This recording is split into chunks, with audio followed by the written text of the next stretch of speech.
അപ്പം നിങ്ങളോട് ഞാനിന്ന് പറയാൻ പോകുന്നത് എൻ്റെ ജീവിതത്തിൽ ഞാൻ ഫേസ് ചെയ്തിട്ടുള്ള ഒരു ഇൻസെക്യൂരിറ്റിയെ കുറിച്ചാണ്. എൻ്റെ ജീവിതത്തിൻ്റെ ഒരു വലിയ കാലഘട്ടം ഞാൻ അതുമായിട്ട് ഒരുപാട് ബാറ്റിൽ ചെയ്തിരുന്നു. എനിക്ക് 2 സിബ്ലിങ്സാണ് ഉള്ളത്. മൂത്തത് എനിക്കൊരു ചേച്ചിയും ഒരു അനിയനുമാണ്. എനിക്ക് എൻ്റെ സിബ്ലിങ്സിന് ഭയങ്കര സ്നേഹമാട്ടോ. ഞങ്ങൾ തമ്മിൽ ഒരു വല്ലാത്ത സ്നേഹബന്ധമുണ്ട്. എൻ്റെ ചേച്ചിയും എൻ്റെ ആങ്ങളെയും കാണാൻ എൻ്റെ അമ്മയെ പോലെ. അവർക്ക് നല്ല കളറുണ്ട്. എനിക്ക് ഇച്ചിരി കളർ വന്നത് ഒരു പ്രായം കഴിഞ്ഞ ശേഷം. കളർ അത്ര ഇമ്പോർട്ടൻ്റ് ആണെന്നല്ല കേട്ടോ ഞാൻ പറയുന്നത്. പക്ഷേ നമ്മുടെ സൊസൈറ്റിയിൽ ആളുകളുടെ ഒരു മനോഭാവമുണ്ട്. കളർ കുറഞ്ഞെങ്കിൽ കാണാൻ കൊള്ളില്ല, കളർ നന്നായിട്ടുണ്ടെങ്കിൽ അവരെ കാണാൻ നല്ലതാ, അല്ലെങ്കിൽ അവർ ഭയങ്കര ജീവിതത്തിൽ സക്സസ്ഫുൾ ആവുന്നൊക്കെ ഒരു ചിന്താഗതി നമ്മുടെ സമൂഹത്തിൽ പൊതുവേ ഉണ്ട്. ഇപ്പം എൻ്റെ ചെറുപ്പ കാലഘട്ടത്തിൽ ഞാൻ പഠിക്കാനും അത്ര എക്സൽ ആയിട്ടുള്ള ഒരു കുട്ടിയൊന്നും ആയിരുന്നില്ല. അന്ന് നമ്മളങ്ങനെ എന്താ പറയുക, അങ്ങനെ കെയർ ചെയ്യാനൊന്നും ആരും ഉണ്ടായിരുന്നില്ല. സോ വെരി ആവറേജ് ആയിട്ടുള്ള ഒരു കുട്ടിയായിരുന്നു ഞാൻ.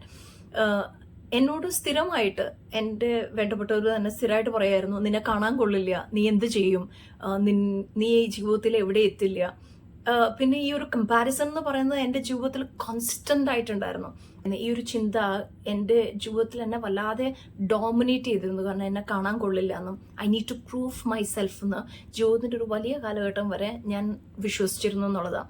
എനിക്ക് നിങ്ങളോട് പറയാനുള്ളത്, നമ്മൾ ഒരിക്കലും കുഞ്ഞുങ്ങളെ അവരുടെ ലുക്ക് വെച്ചിട്ട് ഒരിക്കലും കമ്പയർ ചെയ്യരുത്. ഇന്ന് അവരെന്താണോ അതായിരിക്കില്ലേ അവർ നാളെ. ഒരിക്കലും ഒരു ലുക്സോ അല്ലെങ്കിൽ അവരുടെ പഠിത്തത്തിൻ്റെ അബിലിറ്റിയോ ഒന്നുമല്ല അവരുടെ സക്സസ് നാളെ തീരുമാനിക്കുന്നത്. എൻ്റെ കൂടെ വളരെ നന്നായിട്ട് പഠിച്ചു വന്ന കുട്ടികൾ ഇന്നും സ്ട്രഗിൾ ചെയ്യുന്ന ആളുകളെ എനിക്കറിയാം. എന്നാൽ ആവറേജും ബിലോ ആവറേജും ആയിരുന്നിട്ട് സ്റ്റുഡൻസ് ഇന്ന് ജീവിതത്തിൽ വളരെ സക്സസ്ഫുൾ ആയിട്ടുള്ള ആളുകളെ എനിക്കറിയാം. അതുകൊണ്ട് ഒരിക്കലും ഇന്ന് അവർ കുഞ്ഞുങ്ങളായിരിക്കുമ്പോൾ അവരുടെ ലുക്സോ അവരുടെ അബിലിറ്റിയോ അല്ല അവരുടെ ജീവിതത്തിൽ അവർ എത്ര സക്സസ്ഫുൾ ആയിരിക്കും എന്നുള്ളത് ഡിറ്റർമൈൻ ചെയ്യുന്നെന്നുള്ളതാണ്. അതുകൊണ്ട് ഒരിക്കലും ഇങ്ങനെയുള്ള കാര്യങ്ങൾ വെച്ച് കുഞ്ഞുങ്ങളെ കമ്പയർ ചെയ്യുക എന്നുള്ളത് വളരെ തെറ്റായിട്ടുള്ള ഒരു കാര്യമാണ്. എൻ്റെ ജീവിതത്തിൽ ഞാൻ ഒരുപാട് വർഷങ്ങളോളം ഞാൻ ഒരുപാട് സ്ട്രഗിൾ ചെയ്തിരുന്നു. ഇന്ന് ഞാൻ ഇരിക്കുന്ന ഒരു സാഹചര്യത്തിൽ മേ ബി എനിക്ക് കിട്ടിയിട്ടുള്ള എക്സ്പോഷറും ആ ഒരു എക്സ്പോഷർ കിട്ടാൻ വേണ്ടിയിട്ട് ഞാൻ ഒരുപാട് കഷ്ടപ്പെട്ടു എന്നുള്ളത് സത്യമായിട്ടുള്ള കാര്യമാണ്. പക്ഷേ ആ ഒരു എക്സ്പോഷറും പിന്നെ എനിക്കുള്ള വായനയും ഞാൻ ചിന്തിക്കുന്ന ഒരു വ്യക്തിയാണ്. അപ്പം അങ്ങനെയുള്ള കാര്യങ്ങളൊക്കെ കൊണ്ടായിരിക്കും ഇന്ന് ഞാനെന്ന വ്യക്തിയിൽ ഞാൻ വളരെ സന്തോഷവതിയാണ്. I am very happy with my skin. I am very happy the way God has created me. I am ever thankful. ഞാൻ ഒരിക്കലും മുകളിലേക്ക് അയ്യോ അവരെ പോലെ ആയില്ലല്ലോ എന്ന് ഞാൻ ചിന്തിക്കാറില്ല. അപ്പം ഈ ഒരു സാഹചര്യത്തിലേക്ക് ഞാൻ എത്താൻ വേണ്ടിയിട്ട് എനിക്ക് ഒത്തിരി കാലങ്ങൾ വേണ്ടി വന്നു.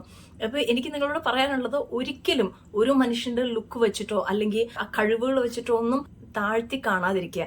കാരണം വി നെവർ നോ നാളെ അവരെന്തായി തീരും എന്നുള്ളത്. സോ അടുത്ത ചിന്തയായിട്ട് കാണും വരെ ബൈ.